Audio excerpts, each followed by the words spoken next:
Hi, Juliet. Remember taking this photo and going up to my brother's place where he died? And he held his picture. We threw his picture and his medals into the lake. And you just were just so great in helping me to do that and to remember my brother. Um, we leave off the this soap opera. I call it the soap opera, where your mother went from this incredible uh, crazy, vitriolic, malevolent letter, email to just chatting back on the internet.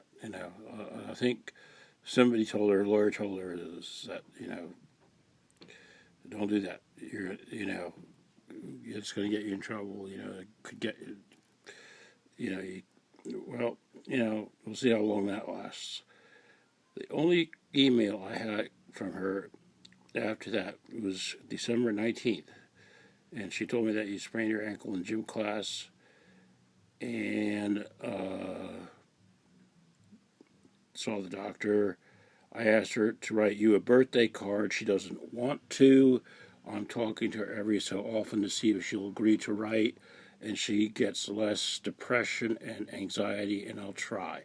So here we have your mother playing the good guy.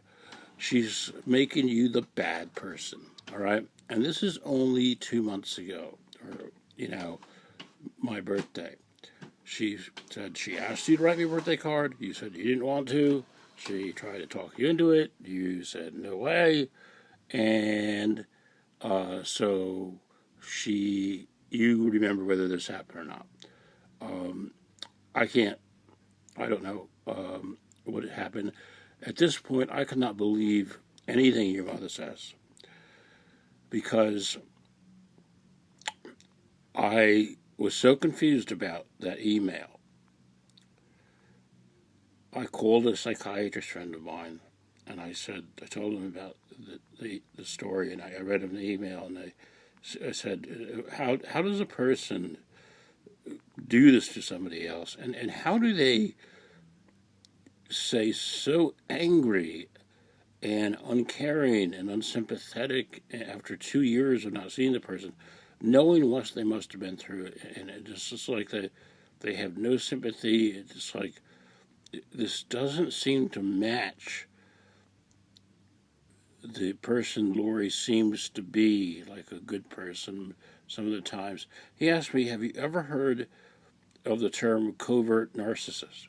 I said, no. I've heard narcissist, and as somebody who just looks in the mirror and loves themselves, he goes, no, that's not even what a narcissist is. And he explained to me what an overt narcissist really was.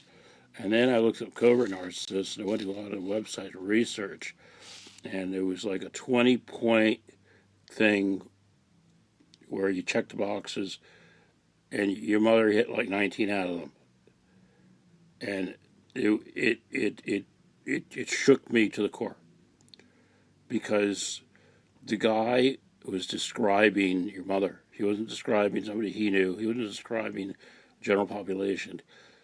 Everything that applied to this pathology, it's called a cluster B pathology in the DSM-5, where your anxiety is a cluster C pathology. Uh, I would be hoping that your family and your friends would be listening to this because they would be able to know what those are. It's a very toxic, it's a very dangerous attribute to have, where somebody can seem like the nicest person in the world or seem like the pillar of the community, but they're capable of doing just really horrible things. It's not a psychopath, not a sociopath. Sometimes they call quiet narcissists, but I have been doing a lot of research and a lot of getting a lot of advice, seeing a new new therapist now who is coaching me in recovery. My post traumatic stress syndrome And he said, you cannot ever email her back unless we're somehow wrong and she comes back and says that you can see your daughter and she wants to get together and talk about it and sort of thing. But there's nothing you can say. If you look back at everything in the past, what she's done to you, how she's lied, how she writes to you in anger after you've been nothing but be nice and follow all the rules, how you've suffered and how she treats you. She wants to engage with you. She wants you to write back. She wants you to get angry. She feeds off your anger. She feeds off the fact that she's upsetting you. So there will be no more email contact with your mother, maybe ever again. And if there is, it will be just, incidental, unless I'm wrong, and there is some other reason why she's in fit this. Not everybody who has these things is in the same category. They're called spectral diseases. Some people are more one way and less the others. It happens with every kind of thing: social anxiety disorder, narcissism, covert narcissism, people who have schizophrenia. They're all spectral diseases. So, there's a chance that your mother may do something to let me see you again, let me talk to you again. And when you turn 18, that's going to be another dynamic. We'll see what happens then. But when you see the next email that she writes me, and she writes me one more email, and in January, and there are no emails in February, and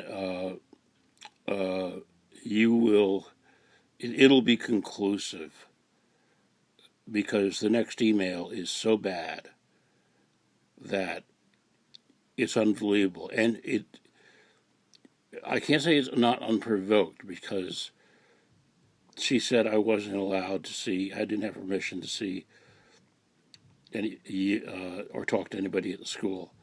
Well, I researched that, and I'm going to go through what I did and show that she lied. So she lied that you're seeing a psychiatrist, and she lied that I needed her permission to talk to the people at her school.